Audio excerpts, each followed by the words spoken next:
My name is Brandon, and until last year I thought being ignored was just part of being in my family. I wasn't the favorite. I wasn't the golden child. I wasn't even the troublemaker. I was the extra, the one who took the group photos, not the one in them. But nothing prepared me for the day I opened Instagram and saw my family on a vacation I didn't even know about, smiling, laughing, drinking, posting reels. And then I saw something even worse, the old family pictures they posted. I was edited out of those too. Not cropped, not blurred, erased. If you've ever felt invisible in your own family, just know this story isn't about staying quiet. It's about what happens when the person they pushed aside decides to take their power back. Stick with me, because what started with one cruel photo turned into a revenge they never saw coming. I guess the first thing you should know about me is that I never fought back. Not once. I grew up thinking that staying quiet made me easy, that avoiding conflict made me good. And my family loved that version of me, the version that didn't ask for anything, didn't question anything, didn't take up space. They never outright said I was the least important, but everything about the way they treated me made it obvious. Birthday plans were always forgotten. Messages were left on read. If I didn't show up to a gathering, no one asked why. If I did show up, I was the one sent to go take the picture. When they all suddenly started taking a family trip together every year, I assumed I just didn't fit into their new tradition. I stopped expecting an invitation. It hurt, but you get used to hurt if you feel it long enough. But this time was different.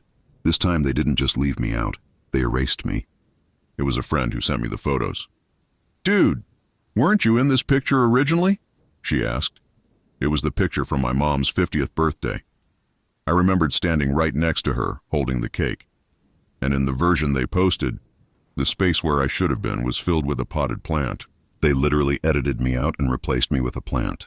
And the comments, God, the comments hurt more than the pictures. "Wow, family looks perfect this year. So clean and aesthetic. No extra people in the frame this time, love it." Extra people.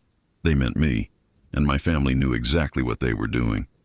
I stared at those photos for an hour, not crying, not angry, just numb, like someone had turned down the volume on the world. But when the numbness wore off, something else rose up in me, for the first time in my life. A heat, a sharpness, a clarity. They wanted a picture-perfect family without me? Fine. They had no idea who I'd become, or what I had built in silence. The business they all made fun of, the long nights they mocked, the little projects they thought were pathetic. Every insult had lit a spark in me, and now every spark was about to set something on fire. The thing about being underestimated your whole life is that eventually you learn how to build in silence. When no one's watching you, no one sees your wins, your progress, or the nights you spend grinding alone. They see nothing, so they assume you are nothing. My family had no idea that the little online thing I was working on had grown into a full-scale digital marketing consultancy, pulling in more monthly revenue than my parents made in a year. They didn't know I'd expanded into short-term property rentals. They didn't know I had investors. They didn't know I'd built a team. They didn't know because they never asked. And I stopped offering. But that night, staring at those photos, something shifted. For the first time, I didn't want to succeed quietly. I wanted to succeed loudly enough that they couldn't pretend not to hear it. I clicked through every one of their vacation posts, same location tags, same hotel geotag, same comments from friends and coworkers who believed this was some wholesome family bonding trip. My brother holding a surfboard, my sister clinking glasses at sunset, my mom wrapped in a hotel robe, my dad bragging about finally taking a break. I memorized the resort name, Sunset Reef Resort and Villas. It looked expensive, the kind of place I would have loved to have been included in. There were private bungalows, oceanfront pools, a spa, fire pit lounges, everything that screamed family luxury trip. And for the first time, I wanted to know exactly how much a place like that was worth. Not for a vacation, for something else. A part of me was still in shock at what they had done, but another part, some new, unfamiliar part, was calculating, cold, focused. I didn't feel guilty about that. I felt awake. I opened my laptop and started digging. Within 5 minutes, I found something interesting. The resort was trending, not because of beauty, but because of scandal. management disputes, debt, a quiet legal battle, a potential sale. That made me sit up straight. Resorts didn't just go up for sale every day. Not luxury ones, not beachfront ones. But this one was. Somewhere in the mix of anger and adrenaline, an idea hit me. Ridiculous at first, then. Not so ridiculous. What if I didn't confront my family? What if I didn't argue with them or beg to be included? What if I did something they could never ignore? My pulse wouldn't slow down. I clicked deeper. The resort's parent company had filed a notice of intent to liquidate 2 properties, one of which was Sunset Reef. It wasn't listed publicly yet. Only insider brokers knew. If this opportunity had shown up a month earlier, I might have ignored it. I would have assumed it was too big for me, too risky, too unrealistic. But not tonight. Tonight, I felt bold in a way I'd never felt in my life. I reached out to the broker using the contact info buried at the bottom of a PDF. I introduced myself. Professional, simple, direct. I asked for the numbers, and he answered in 8 minutes. I stared at his email, reading through the financials, the occupancy reports, the renovation estimates. It was expensive, ridiculously expensive, but not impossible. Not if I liquidated 2 rentals and pulled from the investment pool. Not if I believed in myself the way I believed in everyone else's dreams, but never my own. That realization hit me in the chest. I had spent years building things that benefited other people, making other people rich, growing other people's brands, and all that time I never considered myself capable of something bigger. My family didn't believe in me, but maybe that wasn't the problem. Maybe I didn't believe in me. Until now. The broker wanted to schedule a call the next morning. I barely slept. When the sun came up, I was dressed an hour before the meeting, heart pounding, hands cold. "Are you prepared to move quickly?" the broker asked after we discussed the numbers. "Yes," I said, surprising even myself. "How quickly?" I didn't blink. 48 hours. There was a pause on his end. "If you can wire the deposit by then, the owners will stop talks with other buyers." "I'll have it." When the call ended, I sat there staring at my reflection in the black screen of my laptop. I wasn't angry anymore. I was determined. I transferred funds. I contacted my team. I set up emergency meetings. I apologized to no one. And for the first time in my life, the quiet kid became the storm.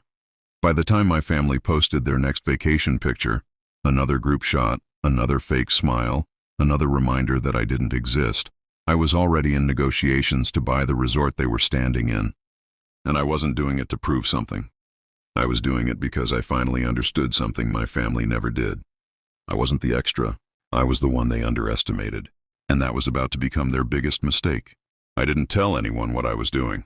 Not my friends, not my coworkers, not even the investors who usually wanted to be looped in on every detail.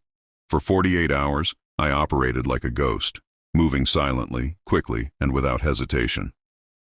It was strange. All my life, decisions terrified me, even small ones. Where to eat, what to wear, whether to speak up in a conversation. I'd always been so afraid of making the wrong choice that I let others choose everything for me. But now, staring at contracts worth more than anything I'd ever touched, I didn't feel fear.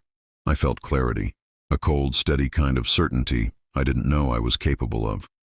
The broker and I exchanged documents back and forth through the night. Every time my email pinged, I felt a rush. The deposit amount was massive, more than most people would ever see in a lifetime, but I didn't flinch. I liquidated 2 properties I'd held for years. I cashed out an old investment account that I'd been too sentimental to touch. I pulled from my business reserves, knowing I could rebuild them. By the next morning, the money was wired. The confirmation email hit my inbox at 7:14 a.m. "Deposit received. We are proceeding with the purchase agreement." I sat back in my chair and laughed. Quietly at first, then louder. It wasn't joy. It wasn't relief. It was disbelief. Disbelief that the kid nobody listened to, nobody noticed, nobody invited, was now buying an entire resort. But the surreal part didn't hit me until the broker sent me a live feed from one of the resort's security cameras, just as proof of operational turnover. There they were, my family, right on the screen, at the pool, drinking, tanning, laughing like they had nothing in the world to worry about. They looked happy, unified, like the perfect family they pretended to be. I felt that familiar sting in my chest, jealousy mixed with hurt. But this time, it didn't control me. It just fueled me. They had erased me to make their lives look prettier. And here I was, about to become the owner of the background they were standing in. The irony was almost poetic. The broker wanted me to fly out for the final signing. The documents could have been done remotely, but he insisted. It's tradition for buyers of this size to meet the board, he said. And honestly, at that point, I wanted to. I wanted to see the place in person. I wanted to stand inside the very walls where my family had decided I wasn't worth including. So I booked a flight for that afternoon. On the plane, I rehearsed nothing. I didn't plan what I'd say to my family when the time came. I didn't imagine yelling or gloating or proving them wrong. I just let the hum of the engines settle me. Let the tension drain out. Somewhere at 30,000 feet, it occurred to me. This wasn't about revenge anymore. Not fully. It was about reclaiming the version of myself they had stomped down for years. It was about taking control of my story. When the plane landed, the air was warm and heavy with the smell of salt. A private shuttle picked me up, arranged by the broker, and drove me through winding roads lined with palm trees. When the resort came into view, it didn't feel real. Sunset Reef Resort and Villas. White stone, high terraces, blue water that looked painted, staff walking around with radios clipped to their belts, guests laughing, music drifting from the pool bar. It was beautiful, and it was mine. Almost. The broker met me at the entrance with a stack of papers. They won't know, he said quietly, sensing my nerves. Confidentiality holds until the final transfer. Your name won't be public for at least another week. I nodded. I hadn't realized how tense I was until he said that. I wasn't ready for my family to know, not yet. We signed documents for almost an hour. Page after page, signature after signature. When the final one was done, the broker extended his hand. Congratulations, Brandon. As of today, you are the official owner of Sunset Reef Resort and Villas. It was the single most surreal moment of my life. A staff manager came in a few minutes later, unaware of the significance. She began briefing me on operations, turnover, guest issues, maintenance schedules. I listened, half-focused, until she mentioned something that made me pause. We do have one current guest-related note. A family in Villa 7 has been causing some disturbances with repeated special requests and complaints. They've been demanding to speak with upper management, something about not getting the room they wanted. I didn't breathe for a moment. Villa 7. I had memorized the background in their photos. The pool, the angle of the ocean, the distinct wooden railing. Villa 7.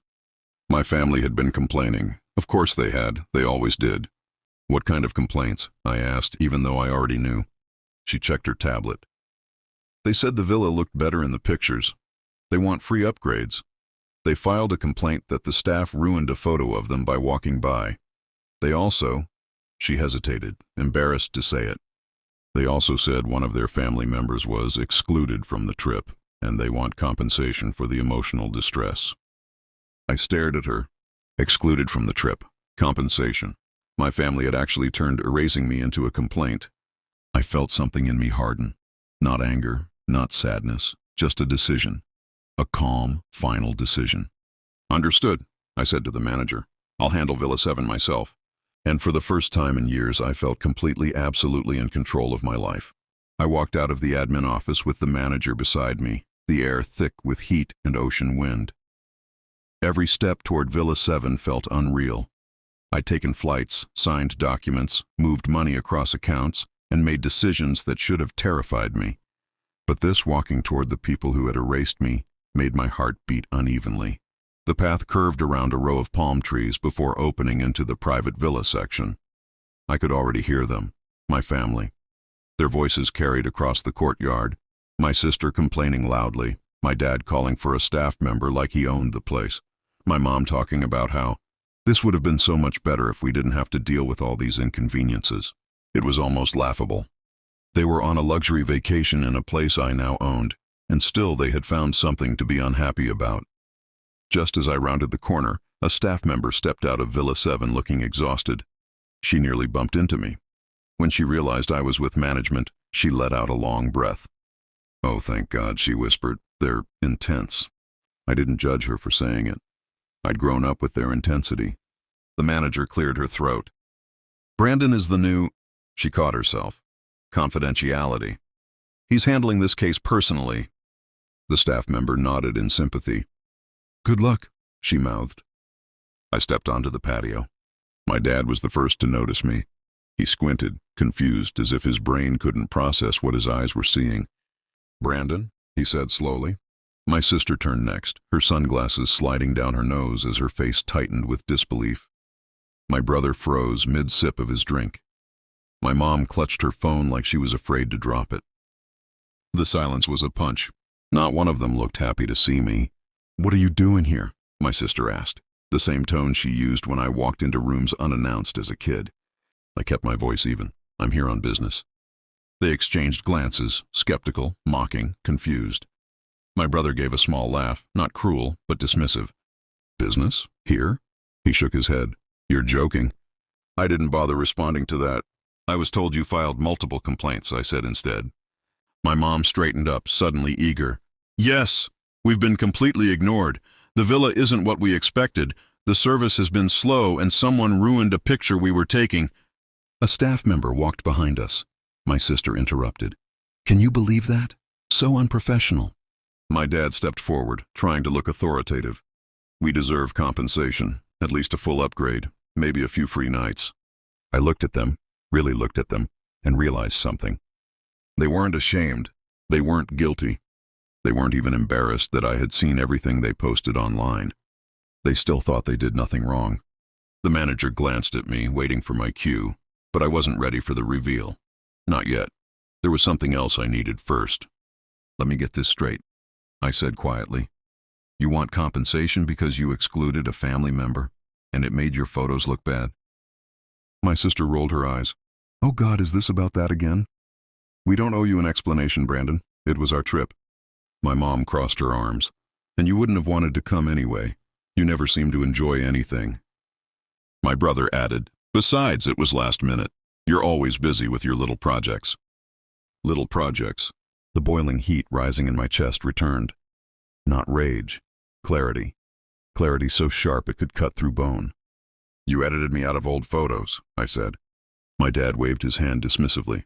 Oh, that. Your sister was making a themed collage. You weren't in the color palette. Color palette. That was the moment I knew nothing I did for them. No explanations, no kindness, no understanding would ever be enough. They didn't see me as a person. They saw me as a prop they could remove for aesthetics. For a split second, I considered walking away, letting the reveal wait, giving myself more time to settle the storm in my chest. But I realized something.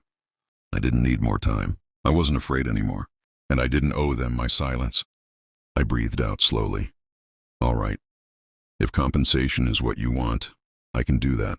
My family perked up instantly, greedy, hopeful, entitled. My mom smiled at me for the first time in years. See? I knew you would help.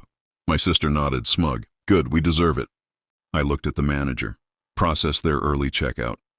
The shock on my family's faces was instant. My brother barked out a laugh. What? Early checkout? This isn't a joke. It's not, I said. You'll need to vacate the villa within 2 hours. My mom stared at me like I'd slapped her. You can't do that. My dad stepped forward. Who do you think you are? I let a breath settle in my chest. Then I delivered the truth without hesitation. I'm the owner. For the first time in my life, my family was silent. No jokes, no insults, no eye rolls. Nothing, just shock. Pure, unfiltered shock. My mom's mouth opened, closed, then opened again. What do you mean, owner? I met her eyes. Exactly what it sounds like. I bought the resort yesterday. My sister swallowed hard. Wait, you're serious? I nodded once. The manager stepped beside me, her posture shifting in a way that confirmed everything I had said. Mr. Hale is the legal owner of Sunset Reef Resort and Villas. All decisions from this point forward are his.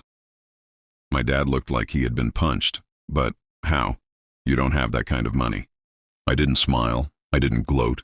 I didn't revel in the moment. I guess that's what happens when you never bother to ask who someone really is. The silence that followed was heavier than the heat. My family looked around the villa as if the walls had suddenly moved closer. They had no idea what to say. And for the first time in my life, that felt like power. For a long moment, none of us moved. The wind rustled the palm leaves overhead. Waves broke in the distance, and somewhere behind us, a staff member dropped a tray of glasses. But my family didn't even flinch. They were too busy staring at me like the ground beneath them had fallen away. My sister was the first to speak. "You're lying," she said, but her voice cracked. She looked around the villa, at the manager standing beside me, at the documents the staff had brought earlier. "This is some kind of prank." "It's not," I said quietly. "Everything here is under my name. Every villa, every lounge, every pool, every palm tree, including the one you complained about because it blocked your sunset shot." Her cheeks flushed with embarrassment. My mom took a step toward me, her voice trembling. "Brandon, sweetheart, we didn't know. If we had known, you'd be here." "You didn't want me here," I said. Not angrily, just honestly. "You didn't want me in the villa, or the photos, or the family." She opened her mouth, but no sound came out. My dad tried to recover the situation with his usual forced confidence. "Look, we may have made mistakes, but you can't seriously be kicking us out. That's exactly what you do," I said. "You've cut me out of your life for years. I'm just returning the energy you gave me." My brother stepped forward. "Come on, man, we're family. You can't treat us like strangers." I leveled my gaze at him. "You treated me worse than strangers." He looked away. The weight of the entire conversation pressed down on the patio. All the years of being overlooked, ignored, mocked, it all lived here in the silence between us. And for the first time, I wasn't shrinking inside it. I wasn't apologizing for existing. I wasn't waiting for them to see me. They were seeing me now, whether they liked it or not. My mom tried again, reaching out toward me. "We didn't mean to hurt you. We wanted the photos to look nice." "You erased me," I said. "Not just from pictures, from everything." My dad's voice shifted, softer. "What do you want from us?" I shook my head. "Nothing. I don't want apologies you don't mean. I don't want explanations that come years too late. I don't want to fix this." My voice steadied. "I just want peace." The manager looked at me, waiting for confirmation on their checkout. I nodded. 2 hours is fine." She left to handle the arrangements. My family watched her go with disbelief. My sister rushed toward me, panic flaring in her eyes. "We can't just leave. We're on vacation. We planned this for months." "You planned it without me," I said. "Finish it without me." My brother stepped in, his tone shifting from defensive to pleading. "Brandon, wait. Just talk to us. Tell us what you want. We can fix this." I met his eyes. "If you wanted to fix things, you would have started by including me before you needed something." He looked crushed. "And maybe in another lifetime I would have cared enough to take it back. But not now. Not after years of silence. I had given them so much grace that I forgot how to give any to myself." My mom tried a last attempt. "We're your family. You can't just walk away." "I'm not walking away," I said. "You did that. I'm just finally letting you go." The words settled between us with finality. For a moment, I thought my dad might explode the way he used to when things didn't go his way. But instead, he looked at me with something I never expected to see from him: regret. Real heavy regret. The kind a person feels when they realize they overlooked something valuable for too long. But regret isn't the same as change. If I let this moment turn into sympathy, I would slide right back into being their shadow. So I didn't let it. "I'll have staff help you pack," I said. "You'll be checked out quietly. No scene, no drama." My sister's eyes filled with tears, not because she missed me, but because she wasn't getting her perfect vacation.